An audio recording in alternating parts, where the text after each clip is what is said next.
ये एपिसोड दिल से रिकॉर्ड कर रहा हूं मैं, और एक ऐसे व्यक्ति के साथ जिसने, हम कहते हैं ना कई बार, घाट घाट का पानी पिया है। वो व्यक्ति आईआईटी में पढ़ा है, कोटा में पढ़ा है, मथुरा में पढ़ाया है, पटना में पढ़ाया है, अब हिसार में पढ़ा रहा है। केमिस्ट्री एक ऐसा सब्जेक्ट जो जेईई में भी आता है, एक ऐसा सब्जेक्ट जो नीट में भी आता है। और बहुत सारे मिथ्स होते हैं। मैंने तो ये भी देखा है कि मैं खुद मेडिकल का स्टूडेंट रहा हूँ कि बायोलॉजी पे ज़्यादा ध्यान दो, बायोलॉजी पे ज़्यादा ध्यान दो, और आईआईटी जेईई के बच्चे मैथ्स और फिजिक्स पे ज़्यादा ध्यान दो। तो केमिस्ट्री की स्ट्रैटेजी कैसी है, कौन से पार्ट डिफिकल्ट रहते हैं, कैसे पढ़ाई करनी चाहिए, केमिस्ट्री को 9-10 से स्टार्ट करना चाहिए या नहीं करना चाहिए, इसका फाउंडेशन करना, मैं बाकी सब्जेक्ट्स की नहीं बात कर रहा, पर्टिकुलर केमिस्ट्री करना चाहिए या नहीं करना चाहिए, ये सारी चीजें सतीश सर स्काईकैम इंस्टीट्यूट से आज सब कुछ आपको बताने वाले हैं। और इनके बारे में अगर आप पहले से जानते हैं तो मेरे ख्याल से सब कुछ जानते ही हैं कि किस तरह की पर्सनालिटी है, क्या इनका नेचर है, किस तरह से गाइड करते हैं।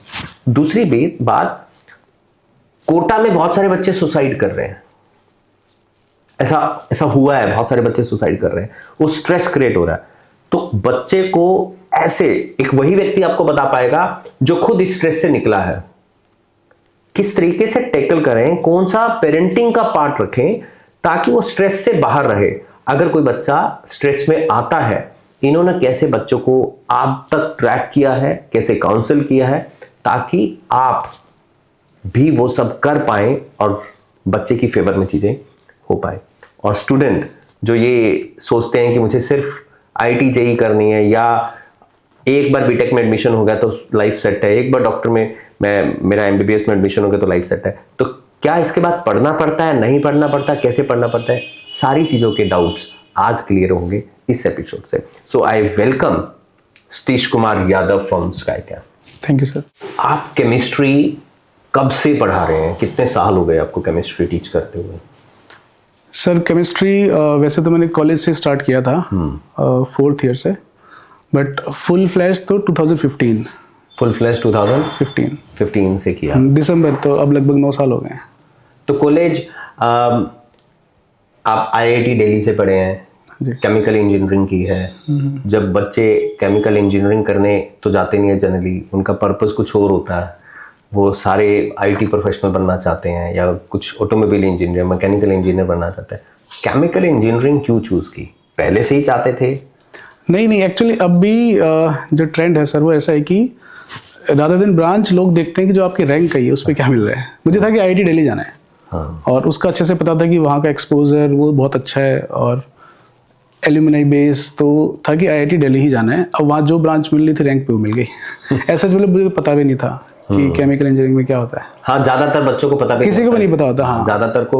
अब के जो बच्चे आ रहे हैं, चलो आप जैसे टीचर्स हैं तो आप बच्चों को अवेयर कर देते हो, रूटीन में तो पता ही नहीं होता कि केमिकल हमें करना क्या है।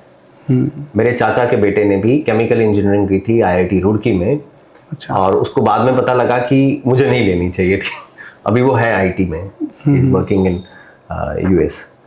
तो आपने फिर मास्टर्स भी की जब आपको पता लग गया कि इसमें सर इंटरेस्टिंग है कि आईआईटी कोर्सेज ऐसे रखती है, जैसे मैं था बीटेक प्लस एमटेक, स्टार्टिंग से ही था। अच्छा। डुअल डिग्री कोर्स कहते हैं कि आपको बीटेक और एमटेक 6 की जगह 5 साल में देंगे। हाँ। तो हमारे 3rd ईयर के एंड में कुछ एमटेक के कोर्सेज स्टार्ट हो जाते हैं, काफ़ी ब्रांचेज में है, तो वो करना ही था स्टार्टिंग से कि कोर्स ही ऐसा था। दोनों थे, केमिकल इंजीनियरिंग 4 ईयर कोर्स भी था और डुअल डिग्री। तो मेरी रैंक पे मेरे को डुअल डिग्री मिला, तो मैंने फिर वो ले लिया। तो ये डुअल डिग्री तब मिलता है जब हमारी रैंक ज़्यादा यूजुअली लोग होती है। 4 ईयर प्रीफर करते हैं। 4 ईयर प्रेफर क्योंकि एमटेक बस साथ में आ गई। 4 ईयर प्रीफर करते हैं।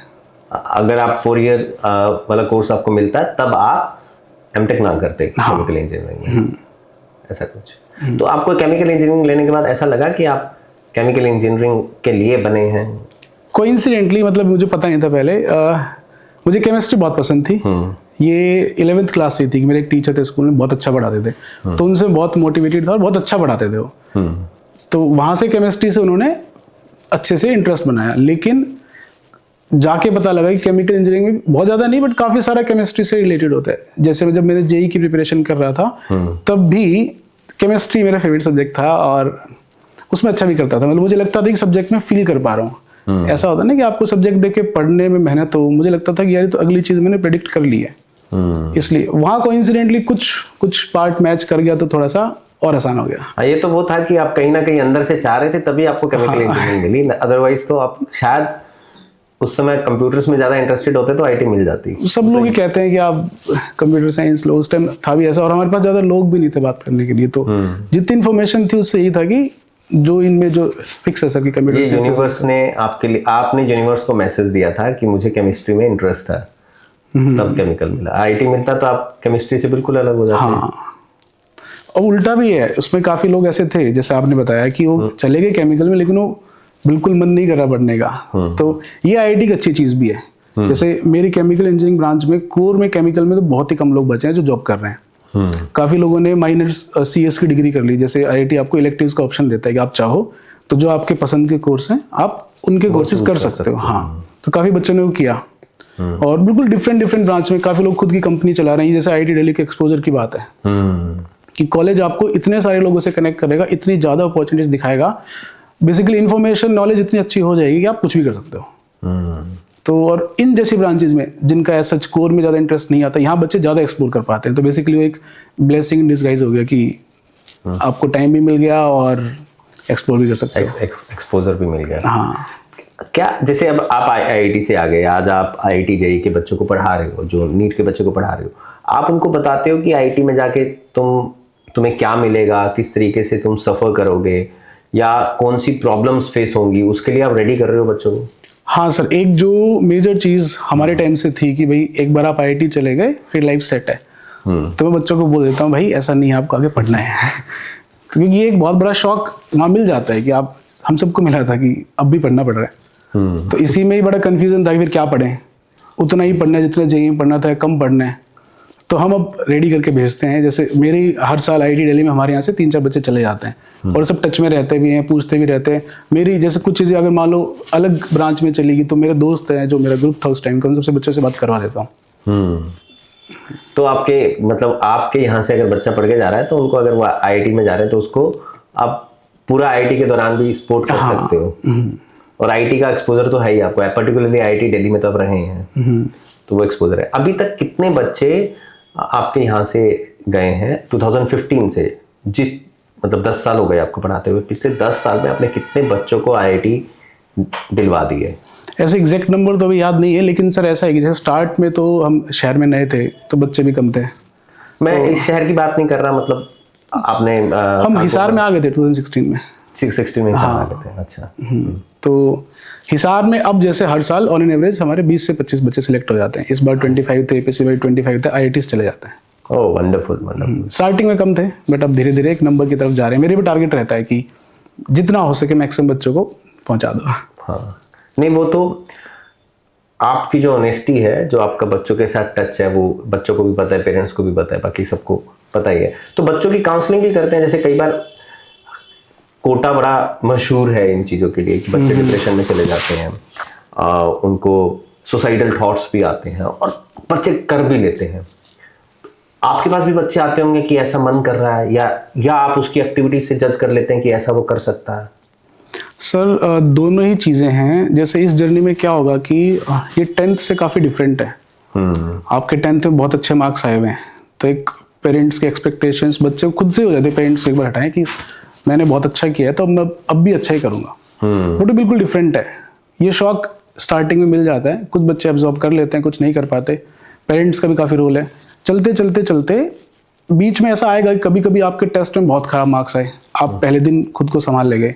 अब अगर आपने इम्प्रूव कर लिया तो ठीक, बट अगर आप उस जोन में चले गए कि मेरे मार्क्स खराब आ रहे हैं, बाकी के नहीं आ रहे हैं, और करते करते 3-4 में खराब आ गए, तो हमारे पास बहुत केस आते हैं। बहुत अच्छा बच्चा पढ़ने में, अच्छा दिमाग है, वो एकदम से टेस्ट के बाद आएगा, कहेगा सर मेरे तो मार्क्स आ नहीं रहे, इससे अच्छा मैं मर जाता हूँ। तो एक बार हमें भी शौक लगता है कि ये बच्चा इस चीज़ में इतना गुम हो गया कि उसे एक्चुअल रियलिटी से थोड़ा दूर हो गया। फिर हम उसको बिठाते हैं, समझाते हैं। मैं खासकर इस केस में तो थोड़ा सा और पुराने से रिलेट करते हैं कि भाई तुमने जीवन में कभी तो अच्छा किया होगा। जैसे आपको इंसिडेंट याद होगा, हनुमान और जामवंत। हनुमान जी समुद्र पार नहीं कर रहे थे, बोला मुझसे तो नहीं हो पाएगा, तो जो काम उस टाइम जामवंत ने किया था कि बस बिठा के याद दिलवाया था कि ब्रो तुम कर सकते हो, तुमने पहले किया है। तो मैं भी ये याद दिलवाता हूँ कि चलो ठीक है ये तो खराब था, ये नहीं हो रहा, छोड़ देते हैं, याद करो इससे पहले तुमने कब अच्छा किया था। क्योंकि इवेंचुअली हमारा माइंड ही तो गेम खेल रहा है। उस एक इंस्टेंट पे बच्चे को लग रहा है कि पता नहीं होगा नहीं होगा, उसको याद दिलवाओ थोड़ा सा, फिर समझाओ कि एग्जैक्टली आप सीधा रिजल्ट पे मत कंक्लूड करो, देखो मार्क्स क्यों नहीं आ रहे। जब बच्चा बड़ी पिक्चर देखता है ना कि मेरा तो सिलेक्शन है वो सीधा वहां पहुंच गया, तो ज्यादा परेशान होता है। तो हम उसको अच्छे से बात करता हूँ, उसके साथ काफी देर बैठता हूँ, अच्छा से समझता हूँ, लास्ट तक बिल्कुल चिल करके भेजते हैं कि भाई दिमाग ही फन कर रहा था, either you control your mind और योर माइंड कंट्रोल्स यू। तो आप चार्ज लो अपना, वो 2-4 थॉट से ठीक हो जाएगा। तो फिर पेरेंट्स को भी कन्वे करते हैं कि आप बस ऑब्जर्व करो, आपको ऐसा कुछ लगे नहीं लगे। पेरेंट्स समझते हैं इस बात को या वो ओवर रिएक्ट कर देते हैं, वो बच्चे को उसी समय पकड़ लेंगे, बैठा लेंगे? मोस्टली पेरेंट्स समझ आते हैं, थोड़ा हम भी जज कर लेते हैं कि पहले के इंटरेक्शन से कि पेरेंट्स समझ पाएगा नहीं, फिर हम थोड़ा और क्लोजली इन्वॉल्व हो जाते हैं बच्चे के साथ और अच्छे से उसका फॉलोअप कर लेते हैं कि अभी कैसे हो कैसा नहीं हो। और कई बच्चे बहुत अच्छा करते हैं ये इस इतने से ही, तो इससे हमें मोटिवेशन मिलती है। अगर हमारे इतने पार्ट से काम मिल रहा है तो ठीक है, फिर अच्छी चीज़ है। तो अभी आपके साथ ऐसा, जब बिल्कुल आप स्टन रह गए हो, एक बच्चा मतलब बहुत खूब पढ़ने वाला बच्चा था और आपके पास आके बैठा, सर मैं तो ये करूँगा आज। हाँ सर, लास्ट सेशन में हुआ था और मतलब उसे देख के मुझे भी डर लगा था एक बार कि यार ये बच्चा कैसे सोच सकता है। तो फिर काफ़ी टाइम लगा, काफ़ी देर बैठे उसके साथ। तो उसने आके क्या बोला आपको? यही कि सर मैं पेरेंट्स का भी नाम डुबो रहा हूँ और खुद का तो है ही, इन सबसे अच्छा तो मैं मरना चाहता हूँ। और सरप्राइजिंगली यहाँ पेरेंट्स बिल्कुल भी प्रेशराइज नहीं कर रहे थे। मतलब उनके पेरेंट्स का बहुत वैसा था कि हमें सब चाहिए नहीं, जबरदस्ती इतना सीरियस हो रहा है। बट वो बच्चा खुद से इतना उस पर चला गया, फिर उसके साथ काफी देर बैठे, उसको समझाया। आउटर इन्फ्लुएंस भी हो जाता है, मतलब बच्चा खुद देख लेता है कि पेरेंट्स मेरे लिए कर बहुत कुछ रहे हैं। हाँ, वही कि सर अब लिस्ट बना रखी थी उसने पूरी, देखो आप मेरे लिए इतना कर रहे हो, मेरे पेरेंट्स मेरे लिए इतना कर रहे हैं, मेरे ग्रैंड पेरेंट्स इतना कर रहे हैं, मैं क्या कर रहा हूँ। इसका मतलब पेरेंट्स को कई बार ना, पेरेंट्स जाने अनजाने में भी रियलाइज करवा देते हैं हम तेरे लिए क्या कर रहे हैं, प्रेशर नहीं देते, भाई हमने कॉम्प्रोमाइज किया इस चीज से तेरी पढ़ाई के लिए। तो वो बच्चे के बैक ऑफ माइंड एक चीज क्रिएट हो रही है कि मेरे पेरेंट्स ने कभी एडिडास नहीं डाला, मुझे डलवाया, मेरे पेरेंट्स ने के पास पैसे नहीं थे, वो उन्होंने ये नहीं किया और मुझे अच्छी ट्यूशंस भेज रहे हैं, मम्मी ने अच्छे कपड़े नहीं लिए और मुझे अच्छे कपड़े दिलवा रहे हैं। तो वो सारी चीजें बच्चा बैक ऑफ माइंड कर रहा है क्योंकि पेरेंट्स उसका रियलाइज करवा रहे हैं, पेरेंट्स उसकी डिस्कशन कर रहे हैं। आपको ऐसा लगता है कि पेरेंट्स को ये सारी डिस्कशंस वो कितना कॉम्प्रोमाइज बच्चे के लिए कर रहे हैं, ये बंद ही कर देना चाहिए? सर देखो, पेरेंट्स की जिंदगी पूरे बच्चे के आसपास ही घूमती है, तो मुश्किल है उनके लिए। बट हाँ, धीरे धीरे अब लोग कर रहे हैं। जैसे जो मैंने ये केस बताया, इसमें तो बिल्कुल भी ऐसा नहीं था, फाइनेंशियली वेल ऑफ थे वो लोग, कि सब ठीक था, बट बच्चे ने खुद में ऐसा बना लिया कि मुझे इन सबका नाम रोशन करना है। बट हाँ, पेरेंट्स से अगर हो सके तो ये मतलब कोशिश करनी चाहिए कि बच्चे को ये सब ना रियलाइज करवाएं इनडायरेक्टली। तो बच्चों के टाइम टेबल अचीवमेंट्स, जैसे बच्चा आता है 10th में बिल्कुल अलग तरीके से पढ़ रहा है, उसके नोटबुक चेक की जा रही है, एग्जाम्स हो रहे हैं। 11th is all different, non attending है, स्कूल नहीं जा रहा, पता ही नहीं लग रहा क्या हो रहा है। क्लासेस पहले वाली ट्यूशंस और 11th की ट्यूशंस बिल्कुल अलग है। तो उसको आप कैसे एडजस्ट करते हो? हाँ भाई तू 11th में आ गया, तू अलग हो गया, तेरे को अब ऐसे करना है। इसमें भी सर, जैसे अगर बच्चा खुद से ही बहुत अच्छे से अपना शेड्यूल बना रहा है तो मेरा इन्वॉल्वमेंट बहुत कम है।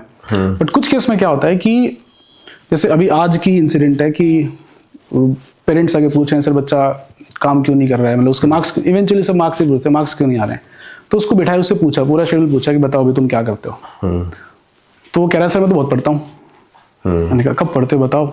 तो हमने हमारे यहाँ क्या किया हुआ है कि इस तरह से जब भी बच्चा या हमें दिख जाता है, मैंने एक डायरी सिस्टम बनाया हुआ है कि आप दिन में जो एक छोटी सी डायरी खरीदो, आप दिन में जो भी करते हो 5 मिनट की एक्टिविटी वो भी उसमें लिखो, अपना हिसाब किताब। बेसिकली ये हो गया ना, बहुत कमा रहा हूँ बट जा कहाँ रहा है, वही बात होगी ना। तो आप हिसाब बनाओ पूरे दिन की एक्टिविटी, लास्ट में summary, total study hours, total sleep hours, total screen time, total time waste लिखो और वो डेली घर पे किसी से साइन करवाओ और मुझे दिखाओ। वो उसको देखते 1 वीक में खुद ही समझ जाता है कि सर अच्छा यहाँ मेरा टाइम जा रहा था, ये मेरे को कम करना था। तो ये खास कर उन बच्चों के लिए जो कोशिश करे पर उनको समझ नहीं आ रहा, इससे ऑटोमेटिकली उनका टाइम फिर कंट्रोल में आ जाता है, कितने घंटे पढ़ना है।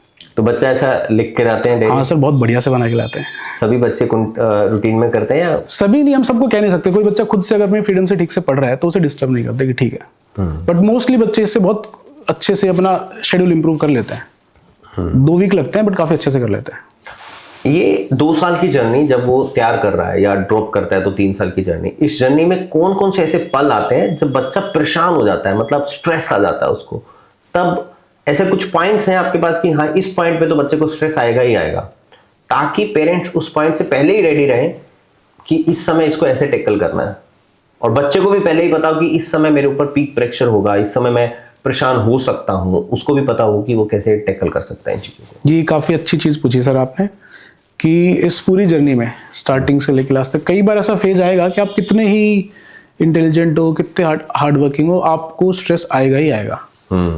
तो ऐसे में बस उस फेज से निकलना होता है कि आपको आगे का दिखना बंद हो जाता है कि यार मेरा पता नहीं हो पाएगा, नहीं हो पाएगा। एक मोमेंट से निकलना है, वो कैसे निकलना है, पेरेंट्स वो आता कब है ये moment, this is the main. एक तो मोस्टली जब बच्चा 11th का सिलेबस कर चुका होता है लास्ट में, तो क्या होता है कि स्टार्टिंग में सभी टीचर्स सभी जगह बहुत धीरे धीरे पढ़ाते हैं बच्चे के हिसाब से, लास्ट में हम सब पे सिलेबस का लोड आता है तो हर जगह थोड़ा तेज चलता है, तो उसको थोड़ा सा दिखना शुरू हो जाता है कि अरे तो थोड़ा सा तेज चल रहे हैं। एक तो तब आएगा। दूसरा सेम चीज जब 12th के आसपास आएंगे तो उसको एग्जाम्स दिखने शुरू हो गए हैं, क्या हो रहा है क्या नहीं हो रहा है। तो इन दोनों फेज में खासकर क्या होगा कि देखो जैसे आप 12th वाली बात कर लेते हैं कि उस टाइम आप करंट चैप्टर भी पढ़ रहे हो, आपके दिमाग में इतना सारा डेटा आपने 2 साल से इकट्ठा किया है, आपके 11th के भी टेस्ट हो रहे हैं, तो मार्क्स ऊपर नीचे होंगे। ऐसे ऐसे बच्चे होंगे जो पहले अच्छे मार्क्स ला रहे थे, तो क्या पेरेंट अगर वहाँ ये पूछ लेगा बच्चे से कि यार तू पहले तो ठीक कर रहा था, अब क्या हो गया, तो जो बच्चा पहले से सिंसियर सोचेगा यार मैं और कर क्या सकता हूँ, मैं तो पढ़ ही रहा हूँ ना, फिर वो स्ट्रेस, हाँ फिर वो वहां से आएगा कि आप बच्चे से ही कहोगे, फिर बच्चा आपसे हटेगा, क्या तो समझ नहीं पा रहे, मैं तो पढ़ ही रहा हूँ। फिर हमारे पास अगर हमने भी यही कह दिया क्या नंबर क्यों नहीं आ रहे, तो ऐसे में कोशिश करेंगे बच्चे से। देखो मार्क्स एक ग्रेजुअल प्रोसेस है और कुछ टाइम तो मार्क्स खराब आने ही है, क्योंकि जर्नी ऐसी है। और इवेंचुअली मार्क्स कब मैटर करेंगे, जब लास्ट में फुल सिलेबस टेस्ट होते हैं। टॉपिक वाइज में क्या होगा कि भाई हम पढ़ा भी रहे हैं, आज मैंने कुछ पढ़ाया, कल उसका टेस्ट है, परसों कुछ और पढ़ा रहा हूँ, तो इतनी सारी चीजें बच्चा कैसे मैनेज करेगा। तो ऐसे में पेरेंट्स को बस इतना समझना है कि भाई ये जो मार्क्स के लिए आप पीछे पड़े हो ये इवेंचुअली आएंगे, और पहले आ रहे थे अब नहीं आ रहे हैं क्योंकि सिलेबस का लोड बहुत हो गया बच्चे पे ना, और यही बच्चा 2 महीने बाद बहुत अच्छा करेगा, प्रोवाइडेड कि बच्चा तब तक कॉन्फिडेंट मोड में रहे। उसको बस इतना ही कह दो हाँ भाई हम समझ रहे हैं, तू जो कर रहे हैं ठीक कर रहे हैं, तू चलता रहे, इतने से बच्चा ठीक हो जाता है। आपके ऊपर भी ये स्ट्रेस आया था 11th 12th में?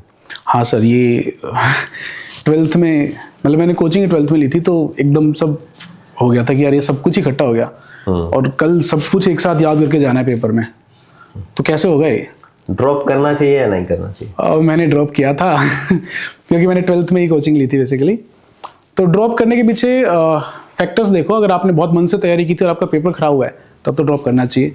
आपने तैयारी नहीं की तो एक बार आप अच्छे से सोच लो क्यों नहीं की, क्योंकि फैक्टर्स अब भी वही हैं। अगर आप फिर से तैयारी नहीं करोगे वही सारे फैक्टर्स है, अब तो इनफैक्ट स्ट्रेस बढ़ेगा कि आप 1 साल पीछे भी हो रहे हो। सक्सेस रेट ड्रॉप में कितना रहता है? डिपेंड्स कि फर्स्ट अटेम्प्ट का सक्सेस रेट ज्यादा है। हाँ मोस्टली फर्स्ट अटेम्प्ट का ज्यादा है, नीट में थोड़ा है, बट वो है कि फिर हमें पता ही नहीं कितने बच्चे ड्रॉप कर रहे हैं ना। नीट का पेपर थोड़ा क्या करता है सर कि बहुत कम टाइम में बहुत कुछ सॉल्व करना है, तो कई बार आपकी 2 साल की पूरी मेहनत उस 3 घंटे में धोखा दे सकती है कि बहुत जल्दी अगर आपने एक क्वेश्चन में थोड़ा सा टाइम फालतू दे दिया तो आप फंस गए। तो आपको या तो माइंड को ट्रेन करना पड़ेगा।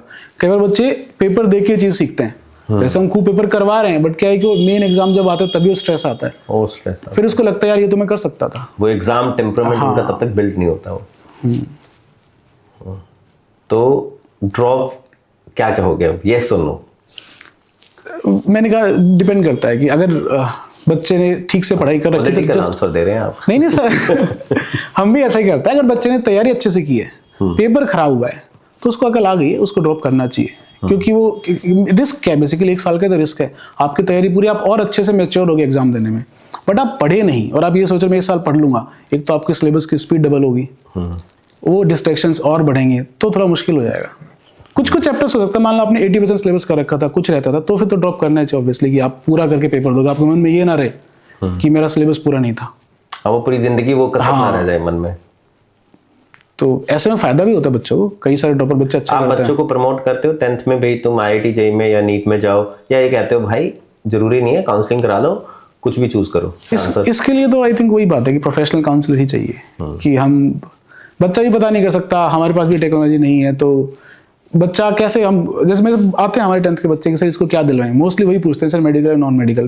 मैं खुद से पूछता हूँ कि यही दो क्यों, तो कहते हैं सर इसमें ये, मैं आपको बाकी उसका पता ही नहीं है, एक बार पता तो करो। पता इनका भी नहीं है।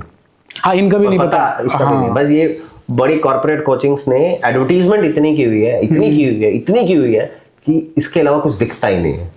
हाँ, और मैं तो कहता हूँ सर कि डिसीजन, पेरेंट्स कहते हैं सर हो सकता है डिसीजन गलत चला जाए, तो मैं कहता हूँ गलत डिसीजन से ना डरो, डिसीजन इन्फॉर्म्ड होना चाहिए कि आपको सब पता था कि हाँ इसमें आ गए, गलत तो हो ही सकता है, क्या पता इसमें भी गलत आ ही जाए। मैं जनरली कहता हूँ जो डिसाइड आप आज कर रहे हो वो आज के अकॉर्डिंग सही कर रहे हो। 2 साल के बाद आपको हो सकता है कि ये लगे कि गलत था, बट उस टाइम के अकॉर्डिंग तो ठीक था ना। उस टाइम के अकॉर्डिंग गिवन सिचुएशंस में आपने जो डिसाइड किया वो ठीक था। आपके पास कुछ और पॉसिबिलिटी होती तो आप वो डिसाइड कर सकते थे। बट इसकी जरूरत है कि बच्चों को 10th में अच्छे से बताया जाए, स्कूल्स में जाके बताया जाए कि भाई आपके पास ये अपॉर्चुनिटीज हैं, आप इनमें भी एटलीस्ट बच्चा पता तो कर ले कि ये होता है। चलो हम आपकी हेल्प से ये मैसेज भी लोगों तक पहुंचाएंगे कि 9th 10th में ही काउंसलिंग इंपॉर्टेंट होती है। बेसिकली 9th में ज़्यादा इंपॉर्टेंट है मुझे लगता है, 10th से पहले नहीं। IIT में जाने के बाद या IIT जाने से पहले भी हम सब सोचते हैं कि बिग पैकेज 1.5 CR 2.5 CR, वो एक सपना होता है। मतलब बच्चे भी IIT में इसलिए जाना चाहते हैं कि इतना पैकेज मिलेगा। आप तो IIT दिल्ली का तो नाम ही बहुत बड़ा है, IIT मुंबई, IIT दिल्ली। उसके बाद आप टीचिंग में, आपको ऐसा लगा टीचिंग में उससे ज़्यादा पैसा है, कैसे आए आप टीचिंग में? इसकी शुरुआत देखो सर, हम पहले तो जैसे मैंने कहा कि समझ ही रहे थे कि क्या करना है, कैसे करना है, बट फिर हमें डिग्री पूरी करने के लिए NSS के 100 आवर्स करने होते हैं। तो उसके लिए NSS के अलग अलग सोशल इवेंट्स होते हैं। तो उसी में NSS और दिल्ली की कोचिंग ने टाइप किया कि आप IIT के आसपास का जो एरिया है, वहाँ के जो गरीब बच्चे हैं उनको पढ़ाओ।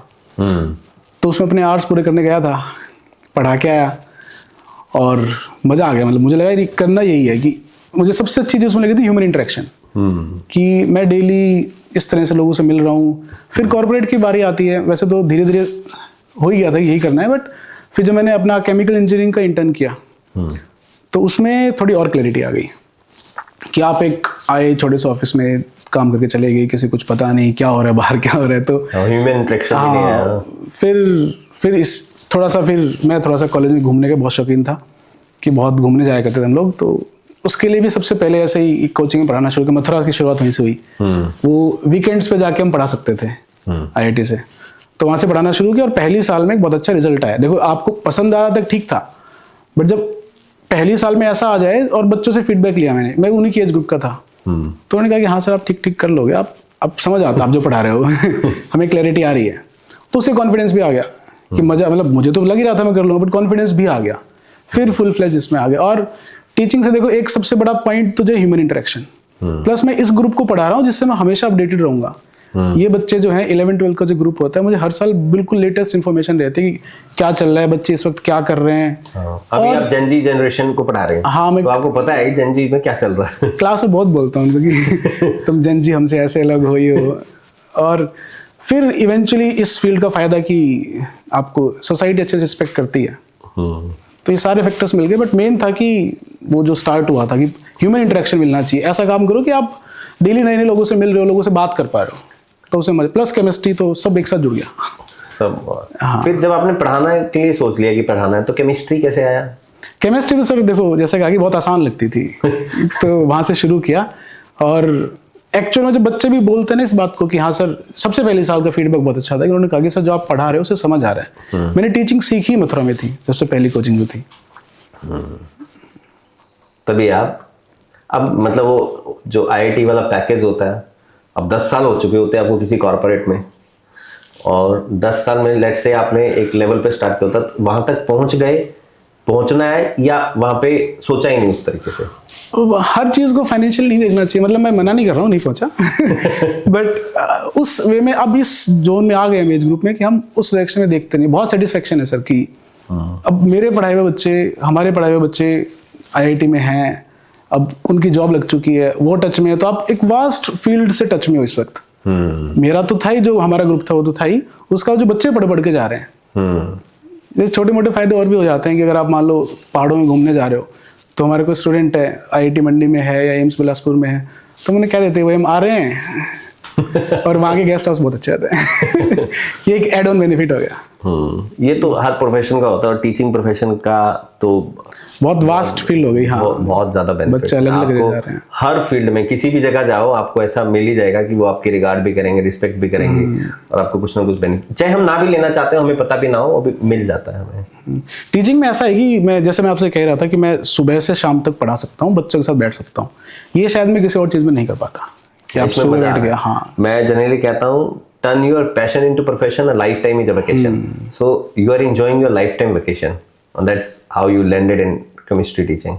हाँ जी। नीट और IIT JEE दोनों में केमिस्ट्री का कितना बड़ा रोल है? केमिस्ट्री सर, जैसे अब तो बच्चे भी समझते हैं कि काफ़ी स्कोरिंग सब्जेक्ट है। IIT JEE में तो खासकर कि सबसे कम टाइम में जैसे लो हैंगिंग फ्रूट, कि आपको बहुत जल्दी करके बहुत अच्छे मार्क्स ला सकते हो। सेम विद नीट, क्योंकि नीट में बायो आती है तो उसमें और कम टाइम लगता है, तो बायो के बाद नेक्स्ट टारगेट बच्चे केमिस्ट्री करते हैं कि बहुत कम टाइम में होगा और बहुत जल्दी जल्दी क्वेश्चंस हो जाएंगे अगर आपने ठीक से पढ़ रखा है तो। जैसे मैं IIT के तक बात कहता हूँ बच्चों से कि आपने अगर फिजिक्स और मैथ्स की बात करें, आपको ड्यूरिंग द जर्नी भी पढ़ना पड़ेगा, बहुत दिमाग लगेगा, और पेपर में भी आपको दिमाग लगाना पड़ेगा। केमिस्ट्री के साथ ऐसा है कि अगर आपने पहले अच्छे से मेहनत कर रखी है तो पेपर में बहुत जल्दी जल्दी चीजें हो जाएंगी कि हाँ मेरे को सब पहले से आता है। केमिस्ट्री का डिफिकल्ट पार्ट क्या रहता है? जब मैं खुद बायोलॉजी का स्टूडेंट रहा हूँ और मेरी केमिस्ट्री वाज लाइक टेरिबल, भूल जाता था चीजें। बायोलॉजी मुझे बड़ी पसंद आती थी और मुझे लगता था अगर केमिस्ट्री ना हो तो मैं डॉक्टर बन जाता। तो केमिस्ट्री में ऐसे आपको क्या लगता है आज बच्चों को कौन सा पार्ट डिफिकल्ट लगता है? आपको क्या डिफिकल्ट लगता था? अब तो मैं भूल गया सर, वो 20-22 साल पुरानी चीजें होगी। एक तो वो पीरियोडिक टेबल मुझे कभी याद नहीं हुई। मेरे टीचर्स मुझे गाने आज भी निमोनिक्स में याद दिलवाते हैं चीज। आज भी निमोनिक्स में चलता है वो। मेरे टीचर ने बहुत कोशिश की हिंदी इंग्लिश सारे गाने मिक्स करने की, मुझे नहीं याद हुई वो। खैर मैंने स्कोर सही किया था, आउट ऑफ 70 मेरा 58 आया था उस समय, और प्रैक्टिकल में तो मिला ही था सारा। तो सर देखो 3 पार्ट होते हैं केमिस्ट्री के, फिजिकल, ऑर्गेनिक, इनऑर्गेनिक। इनऑर्गेनिक थोड़ा याद करने का है और बच्चे उसे कम पसंद करते हैं कि भाई बहुत याद करने का है, बार बार याद करो भूल जाओ, बार बार याद करो भूल जाओ। फिजिकल ऑर्गेनिक में तो दिक्कत नहीं आती, फिजिकल बच्चों को पसंद भी आती है क्योंकि वो काफ़ी कैलकुलेटिव है, उसको मजा आता है पढ़ के। ऑर्गेनिक काफ़ी इंटरकनेक्टेड है कि जैसे फिजिकल में आप अलग अलग चैप्टर कर सकते हो, ऑर्गेनिक ऐसा कि अगर आपको नहीं आती तो पूरी ही जाएगी। हाँ, एक चैप्टर नहीं आता तो पूरा ऑर्गेनिक साफ है। तो इसलिए वो पीरियोडिक टेबल ऑर्गेनिक का ही, वो इनऑर्गेनिक भी थे सर, उसमें याद करने का था। हाँ। तो नहीं, अब तो मैं 22 साल पुरानी चीज़ें भूल गया। और जब आज मैंने सोचा कि मैं पहले कुछ केमिस्ट्री पढ़ लूँ, आपसे कुछ क्वेश्चन पूछ लूँगा, वो पढ़ी नहीं गई।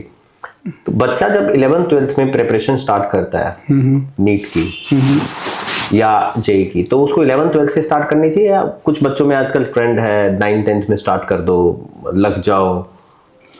सर अब से 2 साल पहले सिचुएशन थोड़ी सी अलग थी। अभी क्या किया, एनसीईआरटी ने 9th-10th से केमिस्ट्री के बहुत सारे चैप्टर्स हटा दिए। जैसे पीरियोडिक टेबल आप कह रहे हो, किसी टाइम में क्लास 10th में आता था और एनसीईआरटी बहुत प्यार से पहले बॉक्स में लिखती थी कि भाई periodic table is the basic of chemistry, ये तो आपको आना ही चाहिए। अब वो चैप्टर ही हटा दिया। ऐसे कई चैप्टर्स है जो 9th-10th से हटा दिए, लेकिन वो 11th-12th में है। पहले क्या होता था, अगर आपको याद हो कि 9th की केमिस्ट्री 11th में रिलेट होती थी, 10th की 12th में रिलेट हो, वो चैप्टर से हटा दिए। तो मे बी गवर्नमेंट का ये पर्पज हो कि बच्चा अगर आगे चल के लेना ना चाहे साइंस, तो उसको ये सब क्यों पढ़ाएं, जो ठीक है। लेकिन अब जिसको साइंस लेना है वो थोड़ा सा फंस गया, कि जो शौक वैसे ही बहुत था कि आप 10th से 11th में आपको एक शौक मिलेगा, वो थोड़ा ज़्यादा हो गया। मैं अपने सब्जेक्ट की बता रहा हूँ बेसिकली। तो हम पहले तो ये कह दिया करते थे कि भाई फाउंडेशन अगर बच्चा फ्री है घर पे तो आप करवाओ, वरना क्यों परेशान करो। 11th से सफिशिएंट है, अगर बच्चा ठीक से पढ़े 2 साल में बहुत अच्छे से तैयारी होती है।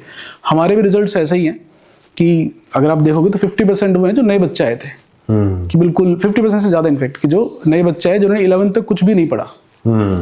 बट 9th-10th से पढ़ने का क्या फायदा है कि वो जो कुछ चैप्टर्स मैं आपको बता रहा हूँ, आपको कुछ याद तो रहेगा नहीं।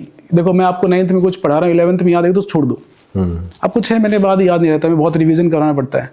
बस ये है कि हाँ आपको सुना सुना लगेगा कि मैंने सुना हुआ, जब 11th में पढ़ाएंगे थोड़ा अच्छा लगेगा, हाँ मेरे को समझ आ रहा है। पहले 2 महीने का ही शौक होता है, वो एब्जॉर्ब कर लिया। अगर आप वैसा ही कर सकते हो कोई दिक्कत नहीं है।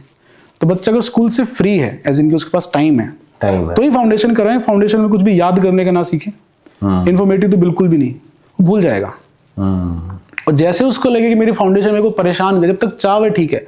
हम कहते हैं ना, मान लो मुझे खीर पसंद है, आप उसको ओकेजनली बनाओगे अच्छा लगेगा, आप डेली खीर खिलाओगे तो फिर खराब हो जाएगा। तो फाउंडेशन उसी तक ठीक है, बच्चा फ्री है, उसको मजा आ रहा है, ठीक है, टेस्ट करवाओ, बहुत डीप में नहीं जाना चाहिए। डीप में नहीं जाना, मतलब वो बच्चा परेशान भी हो जाएगा फिर। वो ऐसा होता है फिर कि वो थक गया कि अब मेरा, कईयों को लगता है मेरे को बहुत कुछ आ गया, काफी बच्चों को लगता है कि मैं तो बहुत पढ़ रहा हूँ स्कूल के साथ भी, ये भी वो भी, तो कोप अप नहीं कर पाते। तो ऐसा नहीं होना चाहिए। अगर बच्चा बिल्कुल फ्री है, हाँ, और जब तक मजा आ रहा है तो करता रहे। ऐसे कई बच्चे हैं जिन्होंने 9th में भी ज्वाइन किया, हम भी 9th से पढ़ाते हैं जैसे, और 9th में वीक में एक ही क्लास लेते हैं कि बहुत लाइट रखते हैं बच्चे को, और उसमें मोस्टली सोचने के पार्ट पे फोकस करते हैं कि मैं कुछ हाइपोथेटिकल चीज सिखाऊंगा बच्चे को, केमिस्ट्री में दिमाग लगाओ। 11th में इतनी फ्रीडम नहीं होती कि मैं बहुत देर बच्चों को कहूँ दिमाग लगाओ। 9th में कर सकते हैं। तो कई बच्चे हैं जो 9th में आए, बोले कि सर मुझे तो स्कूल के साथ मजा नहीं आ रहा, ठीक है भाई, वो 11th में वापस आए, बहुत ही अच्छा किया। तो हम तो कहते हैं तो ऐसी अच्छी चीज है, अगर कोई फाउंडेशन से परेशान हो रहा है तो भी अच्छा करेगा बच्चा, बट अगर उसको मजा आ रहा है, फ्री है, तो करना चाहिए। आपको जैसे आपने हिसार आने से पहले भी कहीं पढ़ाया? हाँ जी। आप दूसरे स्टेट से हैं? नहीं भाई, हरियाणा से ही हैं? हाँ जी। अच्छा। आपने दूसरे स्टेट्स में पढ़ाया है? आपने दूसरे स्टेट्स में पढ़ाया, कानपुर में पढ़ाया, मथुरा में पढ़ाया, और जब मथुरा में पढ़ाया, यूपी में पढ़ाया, दिल्ली IIT में आप खुद पढ़े हैं, और अब आप हिसार हैं, जो आपका एरिया भी नहीं है, you don't belong to Hisar. हाँ, मैं महेंद्रगढ़ से हूँ। Mahendragarh is like the touch of Rajasthan. हाँ, बेसिकली नारनौल से हूँ, डिस्ट्रिक्ट महेंद्रगढ़, तो बिल्कुल बॉर्डर पे आ गया। हाँ। बॉर्डर पे आ गया, तो वहाँ पे टच रहता है राजस्थान वाला। मेरा बर्थ भी रास्ते में हुआ था, रह रहे हैं अभी नारनौल में। तो जब आपने इधर इधर अलग अलग जगह के बच्चों को भी देखा है, खुद भी पढ़ाया भी है, खुद पढ़े भी हो, कोटा में आपने पढ़ाई की है, तैयारी की थी IIT की, अब हिसार में, कुछ डिफरेंस होता है ऐसे अलग एरिया के बच्चों में? कई बार कह देते हैं कि वहाँ के बच्चे बहुत अच्छे हैं, ऐसा क्या डिफरेंस है? अच्छा बुरा तो सर देखो, जैसे इस जर्नी में आपको अच्छा करने के लिए 3 चीज़ें चाहिए कि आप कुछ तो एक बेसिक IQ होने चाहिए, वो तो मैंडेटरी है। दूसरा, आप हार्ड वर्कर होने चाहिए, और तीसरा आपका एग्जाम टेम्परामेंट, कि आपको सब आता है, आप में दिमाग भी है, लेकिन जैसे टाइमर लगाया आप सब गोल कर देते हो, तो फंस जाओगे। तो यहाँ अगर मैं सिटीज़ के कंपैरिजन में देखो, जैसे जिस पार्ट में मैंने पढ़ाया है, मैंने पटना पढ़ाया है, मथुरा पढ़ाया है, थोड़ा सा फाइनेंशियली और इंफ्रास्ट्रक्चर वाइज, आप समझ, अपॉर्चुनिटीज वाइज, वो पार्ट थोड़ा सा बैकवर्ड है यहाँ से। तो बच्चे थोड़े से ज़्यादा हार्ड वर्किंग होते हैं, कि उनको सिर्फ पढ़ना ही है। कि खासकर पटना में तो मैंने देखा था बच्चे सुबह शाम पढ़ रहे हैं, किसी पास बहुत फाइनेंशियली थोड़े से चैलेंज थे तो ATM में ही बैठा हुआ है, रात को वहीं बैठ के पढ़ रहा है। तो ऐसे हार्ड वर्किंग बच्चे ज़्यादा थे। हमारे यहाँ बच्चे थोड़ा सा चिल कर लेते हैं कि ठीक है। तो कौन सा सही है, यहाँ चिल करना सही है या दोनों का बैलेंस? नहीं, वैसे कौन सा ज्यादा सही है? बच्चे IIT में ज्यादा कहाँ से जा रहे हैं? इस एरिया चिल करने वाले बच्चे जाते हैं, ऐसे पटना जो AT में बैठ के पढ़ रहे हैं वो जाते हैं? वहाँ बहुत ज्यादा बच्चे तैयारी कर रहे हैं, तो उस हिसाब से फ्रैक्शन थोड़ा सा, बट बराबर सही है सर। कोई ऐसा मतलब मेरे पास वैसे डेटा नहीं है, बट बराबर सा ही होना चाहिए। हमारे दोस्त भी थे, दोनों जगह के थे, यहाँ भी थे और वहाँ भी थे। नहीं, मैंने ज्यादातर देखा है, अगर मैं मेरी जर्नी की बात करूँ, मैंने देखा है जैसे हमारे ज्यादातर IAS ऑफिसर भी यूपी बिहार हाँ, वो है ना। तो ऐसे मैंने देखा जो पुराने IIT, आज से मैं 10-12 साल पुरानी बात करूँ या 15 साल पुरानी बात करूँ, जो ज्यादातर उस समय IITs में जा रहे थे, तो वो यूपी बिहार वाला बच्चा बहुत ज्यादा था। हमारे यहाँ पे बच्चा फिर भी कम जा रहा था, या जा रहा था तो एक इतना अच्छे रैंक से नहीं जा रहा था। वहाँ का बच्चा अच्छे रैंक से जा रहा था। तो यहाँ के पेरेंट्स प्रेशर करते हैं या नहीं करते हैं, या पेरेंट्स में अब वो अंडरस्टैंडिंग डेवलप होगी कि बच्चों को फ्रीडम दे दो?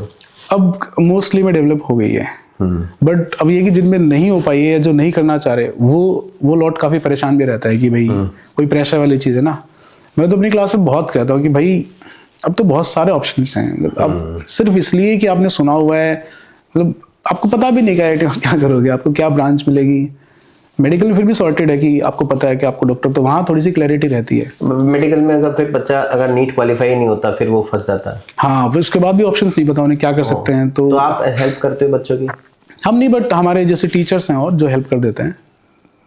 जो हिसार में जैसे जितने भी इंडिविजुअल टीचर्स हैं, सबने HIT करके बनाया हिसार इनक्रेडिबल टीचर्स। तो हम सब में से कुछ लोग हैं जिसमें बहुत एक्सपर्ट हैं, तो हम बच्चों को वहाँ रेफर कर देते हैं कि आप सर से मिलो, आपको सारे करियर अपॉर्चुनिटीज बता देंगे कि आप क्या कर सकते हो। बट वो तो 12th के बाद हो गया ना, कि आप उससे पहले 10th के बाद होना ज्यादा जरूरी मुझे लगता है। इसी पॉइंट पे आ रहा था। जैसे मेरे पास जब बच्चा करियर काउंसलिंग के लिए आता है तो बहुत बार 12th के बाद आता है। मैं उनको कहता हूँ भाई तूने नीट ही क्यों ली थी, तेरा तो एप्टीट्यूड ही नहीं है नीट का। तो मैं उनको कहता हूँ ये गलती तो हो गई, 10th के बाद आना था। अब हमने मेडिकल छोड़ रहे हैं, इसको गलती मत मानना, ये सही कर रहे हैं हम, मेडिकल छोड़ रहे हैं हम। किसी तो मेडिकल की उसने 2 साल का ड्रॉप भी किया। अभी रिसेंटली एक कैंडिडेट आया, 2 साल का ड्रॉप था, नीट की तैयारी कर रहा था। मैंने कहा तेरा एप्टीट्यूड ही नहीं है, तू तो इंटीरियर फैशन डिजाइनिंग के लिए बना है। जैसे ही मैंने इंटीरियर फैशन डिजाइनिंग बोला, उसके चेहरे पे चाम, वो बोला मजा ही आ जाएगा, ये हो जाएगा। तो आपने पता कैसे किया है कि उसको ये चीज करनी है? I have been doing career counselling for now more than 15 years. पहले तो मैं टेस्ट करता था, बहुत सारे मोडालिटीज टेस्ट होते हैं इसमें, और पहले वो करता था।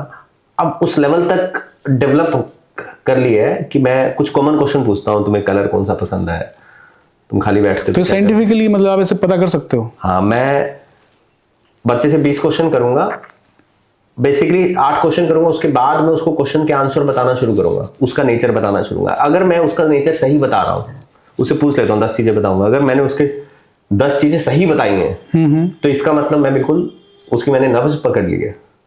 अब मैं क्यों फंसाऊं उसको, ये टेस्ट कराओ, वो कराओ, वो कराओ, वो फॉर्मेलिटीज है, पैसा लेने का तरीका है ज्यादा।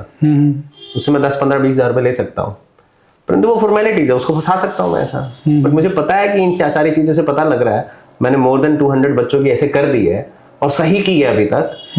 तो आपका एक एक्सपीरियंस डेवलप हो जाता है ना। जरूरी नहीं है कि हर बुखार के लिए पैथोलॉजिकल टेस्ट कराने, जरूरी नहीं है। तो वो जहां पे मैं फंस के खड़ा हो जाता हूँ, भाई ये पर्सनालिटी तो बड़ी विचित्र लग रही है मुझे, मैं नहीं समझ पा रहा इसको, वहां पे हम फिर टेस्ट रिकमेंड करते हैं, फिर मैं टेस्ट के बेसिस पे जाते हैं। तो इसकी तो सर बहुत ज़रूरत है अभी, ये तो क्योंकि सब एक ही तरफ जा रहे हैं। अब तो फिर भी थोड़ा सा कम हुआ है, बट उसको और कम करने की ज़रूरत है कि नहीं। अभी पहले ज़्यादा क्लाइंट जा रहा था IIT JEE की तरफ, अब नीट बहुत बूम कर रहा है। इस समय नीट बहुत बूम कर रहा है, बीच में क्लैट बहुत ज़्यादा बूम किया था।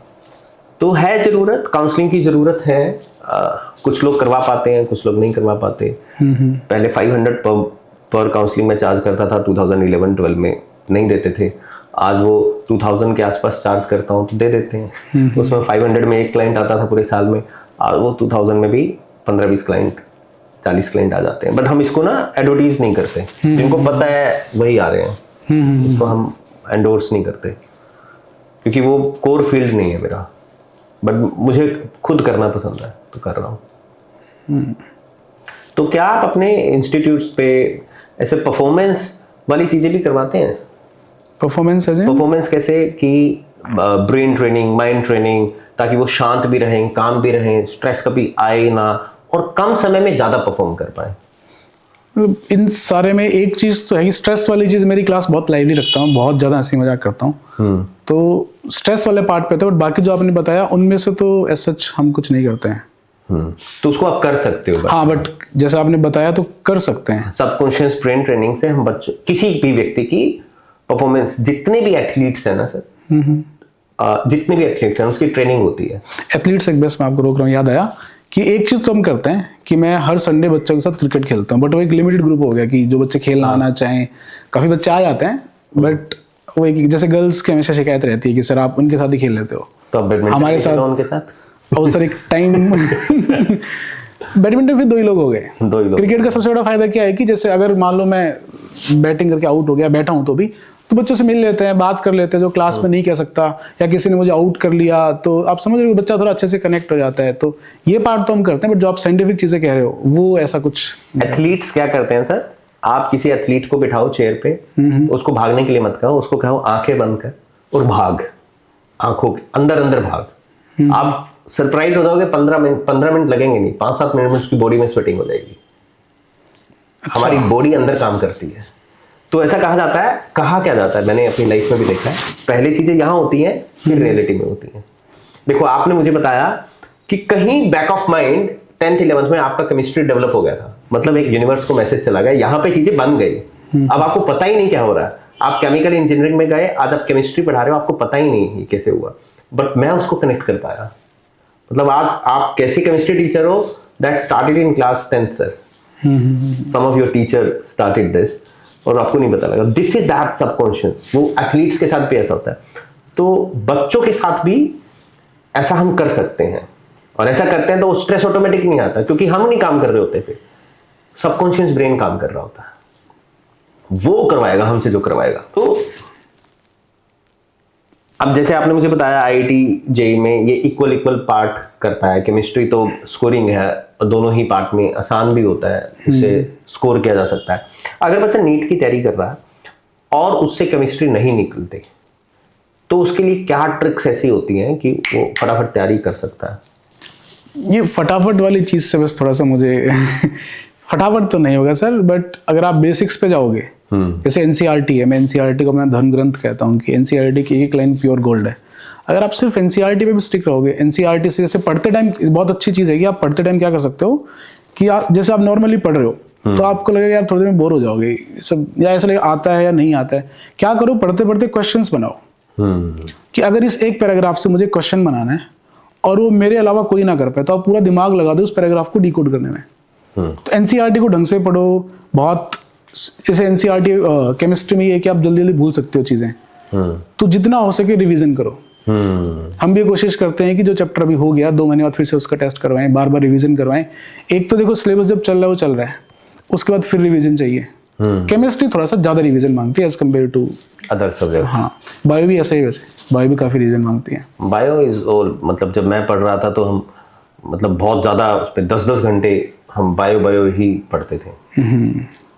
इंडिविजुअल, जो बीच में भी आपने बात की थी, इंडिविजुअल कोचिंग और कॉर्पोरेट कोचिंग में क्या डिफरेंस है, और एक बच्चे को इंडिविजुअल कोचिंग में जाना चाहिए या कॉर्पोरेट कोचिंग में जाना चाहिए? मुझे लगता है कि जो ऑडियंस इस प्रोग्राम को देख रही है उनको भी हेल्प मिलेगी। और वो एक टीचर बता रहा है मुझे जो पहले कॉर्पोरेट कोचिंग वाले सिस्टम में काम कर चुका है। आपने पहले माइंड प्रो में काम भी किया है, कोटा में पढ़े भी हैं, तो आपको अच्छे से पता होगा। तो क्या चूज करें बच्चा? सर ये जैसे काफी हद तक कई सारे फैक्टर्स पे डिपेंड करेगा। जैसे अगर मैं, क्योंकि हम इंडिविजुअल टीचर्स हैं, अपने सिटी की बहुत अच्छी बात है कि इंडिविजुअल टीचर्स ने बहुत अच्छा सिस्टम बना लिया। अदरवाइज तो जैसे बाहर से सुन के लगे यार अलग अलग बच्चा जा रहा है, कैसे होगा। तो हम सब ने starting from time table, test series, सब कुछ बहुत अच्छे से कर रखा है। तब तो बच्चे के लिए अच्छी चीज है। तो आप उसको कहने के लिए इंडिविजुअल है, बट बच्चे के पास चॉइस है, अपने हिसाब से टीचर के पास जा सकता है। सबसे बड़ा फायदा क्या है कि मेरा एक एक बच्चा मुझे डायरेक्टली अफेक्ट करेगा। उसमें बात करें कि अगर मैं किसी कॉर्पोरेट में पढ़ाता हूँ तो हमें टास्क मिलते हैं कि इस सिलेबस को तब तक पूरा करो, इसको तब तक पूरा करो। यहाँ क्या है कि मुझे पता है कि ये मुझे पकड़ेगा आके, अगर इसको दिक्कत आई तो। अगर इसका अच्छा रिजल्ट आता है तो भी डायरेक्टली मुझे अफेक्ट करेगा, रिजल्ट खराब आता है तो भी मुझे अफेक्ट करेगा। तो मेरी जितनी एनर्जी यहाँ लगेगी शायद वहां ना लगे। मतलब कॉर्पोरेट टीचर्स शायद उतना एफर्ट्स ना डाल पाए, हाँ, या वो उतना अलाइंड ही नहीं होते बच्चे के साथ। हम तो बच्चों के साथ रात तक बैठ जाते लेट तक कि जब तक उसके डाउट्स आ रहे, कोई परेशान हो गया, कोई भी हो गया, तो कनेक्ट, जैसे कहने की पर्सनल अटेंशन या कनेक्ट बहुत अच्छा हो जाता है। तो बच्चे के लिए ये यहाँ बहुत अच्छी चीज होगी। और मुझे ही पढ़ाने लास्ट तक तो मेरे से जो आपने एचआईटी की बात की, ये क्या है एचआईटी? सर हिसार में हर सब्जेक्ट के लगभग 6-7 अच्छे टीचर्स हैं। तो हम सब ने बैठ के किया कि चलो कुछ ऐसी चीजें करते हैं जो बच्चों के लिए बहुत अच्छी होंगी। जैसे फॉर एग्जांपल मान लो कि केमिस्ट्री क्लास 115 पे है तो 230 पे फिजिक्स हो जाएगा, 345 पे मैथ्स, और हम पास ही सारे, मतलब विद इन 100 मीटर सारे सेंटर्स हैं। सेक्टर 13 की मार्केट है। हाँ, सेक्टर 13 मतलब आईआईटी जेईई मार्केट। हाँ, आईआईटी जेईई नीट दोनों की। हाँ, आईआईटी जेईई नीट दोनों की। तो बच्चा यहाँ से पढ़ के वहाँ जाएगा। टाइमिंग सिंक में है। हम एक कॉमन टेस्ट सीरीज करवाते हैं कि इतने दिन बाद सबका टेस्ट है, वो बिल्कुल सिंक में है। टीचर्स आपस में डिस्कस कर लेते हैं कि सर वो बच्चा आजकल, जैसे मेरी शिकायत है, मान लो शिकायत है जिनकी बच्चे को कुछ दिक्कत है, वो मुझे नहीं बता पा रहा, वो जाके दूसरे टीचर को बताएगा। तो हम आपस में इतना कंफर्टेबल हैं कि सर बता देंगे कि सर वो बच्चा थोड़ा परेशान चल रहा है, आप थोड़ा देखो उसको कैसे कर सकते हो। तो ये चीज हम तुरंत फिर बच्चे से कम्युनिकेट करते हैं। तो ऐसा है टीचर्स के बीच में से? हाँ सर। This is wonderful. तो मतलब अगर कोई बच्चा मैथ्स में अच्छा नहीं चल रहा, उसने आपको बता दी, तो आप मैथ्स टीचर को कह सकते हो। हाँ। और बाय चांस आप जिस मैथ्स टीचर के पास वो जा रहा है और आपकी कम बनती है, या वो आपको कम पसंद करते हैं, या वो उनको लगता है कि वो उनके साथ कोई और क्लोज्ड बाय है जो केमिस्ट्री पढ़ाता है, तो इन सारे फैक्टर्स से इसका तो कोई कनेक्शन नहीं है कि उनके एक बच्चे को दिक्कत है जो मेरे साथ पहले पढ़ रहे हैं। तो और मैं ऐसा उनको बता रहा हूँ। जैसे मेरा एक मानना है कि अगर आपको किसी के बारे में कुछ बुराई कहो या कुछ भी ऐसी चीज फीडबैक, ये फीडबैक उनको दो, और उनकी कोई अच्छी चीज़ है तो उनको मत दो, सबको बताओ। तो ऐसी कोई चीज़ आई है और मैं डायरेक्टली आपको कम्युनिकेट कर रहा हूँ, अगर आप मान लो किसी कारण से मुझे कोई कम्युनिकेट कर रहा है और मैं इग्नोर कर दूं, तो बच्चा कहीं और बताएगा अगर मैंने उस पर काम नहीं किया तो ये बात सब टीचर समझते हैं कि हाँ भाई अगर मेरे पास फीडबैक आया है तो उस पर काम करना चाहिए। एरिया ऑफ इम्प्रूवमेंट, हम उसको इम्प्रूव भी कर सकते हैं, बेटर भी चल सकते हैं। और छोटी छोटी चीजें होती हैं सर, बच्चों का काफी इससे फायदा हो जाता है। चलो, कोई एक ऐसी चीज जो आप बताना चाहें, क्योंकि जब ये एपिसोड हमारा रिलीज होगा तब नीट सिर पे होगा, आईआईटी शायद जेई मेंस का सेकंड अटेम्प्ट, या ऐसा हो सकता है जेई मेंस का 2 अप्रैल में होगा, नीट मई में होगा, एडवांस भी मई में होगा। तो लगभग एडवांस और नीट बिल्कुल आसपास होंगे हाँ। जब हमारा ये एपिसोड रिलीज होगा। तो उस समय बच्चों को आप क्या एडवाइस देना चाहते हो कि कैसे वो तैयारी करें? देखो सर, एग्जाम के जस्ट पास आके तो मैं बिल्कुल भी सजेस्ट नहीं करता कि आप कुछ नया पढ़ो। वो तो रिवीजन का टाइम है, और उस टाइम जो रिवीजन है वो रेट्रो चलता है कि अब आप ज्यादा नोट्स बुक्स को छोड़ो, आप 2 साल से पढ़ ही रहे हो, अब आप करो क्वेश्चंस। पीवाईक्यू बेस्ट सोर्स है, जो प्रीवियस ईयर क्वेश्चंस होते हैं, या फिर जो भी आपके टीचर्स ने बुक्स रिकमेंड की हैं, जो भी आपके पास सोर्सेज हैं। और अब पढ़ने का तरीका ये होगा, मैंने क्विकली नोट्स पढ़े, जो क्वेश्चन, और फिर मैंने क्वेश्चन शुरू किए। जो क्वेश्चंस नहीं हो पा रहे हैं अब मैं उनके लिए दोबारा जाके नोट्स रेफर करूंगा, राधा दिन मैं सुबह शाम लेके नोट्स ही पढ़े जा रहा हूँ। उससे क्या टाइम वेस्ट ज्यादा। और क्वेश्चंस करने का भी एक तरीका होता है कि अगर आप ऐसे करोगे, मैंने एक चैप्टर पढ़ा, उसके 50 क्वेश्चन की मान लो एक बुक ले आया, तो हो सकता है कि आप आधे चैप्टर तक ही पहुंच पाओ, और जब तक आप 10वें चैप्टर पे पहुंचोगे, पहला वैसे ही थोड़ा थोड़ा धुंधला हो जाएगा। तो इसका क्या तरीका है कि आप हर चैप्टर से 3-3 क्वेश्चन उठाओ। कि आज लेट्स से मैं फिजिक्स उठा के बैठ गया तो 3-3 क्वेश्चन हर चैप्टर से, कल मैं केमिस्ट्री, परसों बायो या मैथ्स, जो भी आप। तो इससे क्या होगा, आप एक कंप्लीट रिवीजन कर रहे हो, चाहे आपके सारे चैप्टर टच ना हुए हों, मतलब बुक चाहे कंप्लीट ना हो, लेकिन आपने सारे चैप्टर्स टच कर लिए। तो आपको कभी ये नहीं लगेगा कि मेरा सिलेबस में, प्लस पेंडिंग रहेगा। एग्जाम में आपको चाहिए फुल सिलेबस का टेम्परामेंट, कि हर क्वेश्चन अगले चैप्टर का है, नए चैप्टर का है। अभी आप कैसे पढ़ रहे हो कि एक एक चैप्टर के 20-20 क्वेश्चन कर रहे हो, वहां जाते क्या होगा, पहला क्वेश्चन अगला है, दूसरा अगला है, तीसरा अगला है। तो आप डेली इसकी ट्रेनिंग करो कि मैं 3-3 क्वेश्चन हर चैप्टर से कर रहा हूँ, तो एग्जाम के लिए भी तैयार हो रहे हो, आपका रिवीजन भी हो रहा है, आपको ये स्ट्रेस भी नहीं होगा मेरे इतने चैप्टर रह रहे हैं, उतने चैप्टर रह रहे हैं। प्लस अगर क्वेश्चंस नहीं हो रहे हैं तो नोट्स तो पढ़ने हैं। बच्चे क्या करते हैं लास्ट में, वो नोट्स पे ही लगे रहते हैं कि इन्हीं को बार बार पढ़ो, और उसमें क्या इतना प्रोडक्टिव स्टडी नहीं हो पाती। प्रोडक्टिव तभी होगी जब वो क्वेश्चंस भी करेंगे उसके साथ, और क्वेश्चन ऐसा नहीं है कि एक ही चैप्टर के करें, सभी चैप्टर्स के साथ साथ करें। दिस इज, और लेट्स से किसी बच्चे का केमिस्ट्री में बहुत इंटरेस्ट है, वो एंड में ये डिसाइड कर लेता है कि मुझे आईआईटी नहीं जाना, वो डिसाइड कर लेता है कि मुझे नीट नहीं करना। तो केमिस्ट्री के लिए करियर अपॉर्चुनिटी, आप केमिस्ट्री के करियर अपॉर्चुनिटीज क्या है आगे? केमिस्ट्री में तो फिर सर आप बीएससी करके जैसे टीचिंग साइड में जा सकते हो मोस्टली, या रिसर्च साइड में जा सकते हो। जो जैसे हम जो प्रिपरेशन करवा रहे हैं वो या तो बीटेक हो गया कि आपकी एक इंजीनियरिंग डिग्री, या फिर डॉक्टर। जैसे केमिस्ट्री थोड़ी बहुत एमबीबीएस में काम आती है, बट मोस्टली फिर आपको बीएससी की साइड जाना पड़ेगा केमिस्ट्री में। अदरवाइज हाँ, बीएससी, या वो चाहे बीएससी इन एग्रीकल्चर हो, हाँ जहाँ जहाँ, या मतलब केमिस्ट्री जिन में जो इस साइड के कोर्सेज होते हैं वहीं काम आएगी। जो ओवरऑल मुझे लगता है कि जो इस एपिसोड को देख रहे हैं जो लोग, उनको बहुत कुछ पता लग गया होगा कैसे बच्चे को तैयारी करनी चाहिए। इंडिविजुअल टीचर वाला जो एक डाउट रहता है कि कॉर्पोरेट में भेजें, इंडिविजुअल भेजें, और स्ट्रेस से कैसे फाइट करना है। तो ये सारी चीजें सतीश सर ने आज आपको बताई हैं, जो मैं चाहता भी था।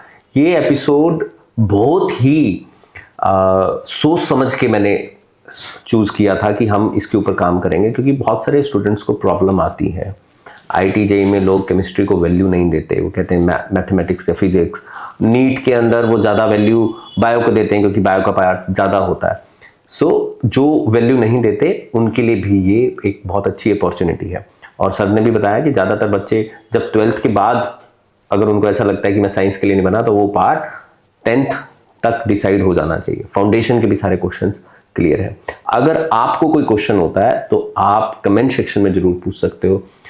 हम बिल्कुल श्योर हैं कि सतीश सर, मैं दोनों आपको आंसर देने का कोशिश करेंगे। Thank you so much for watching this episode.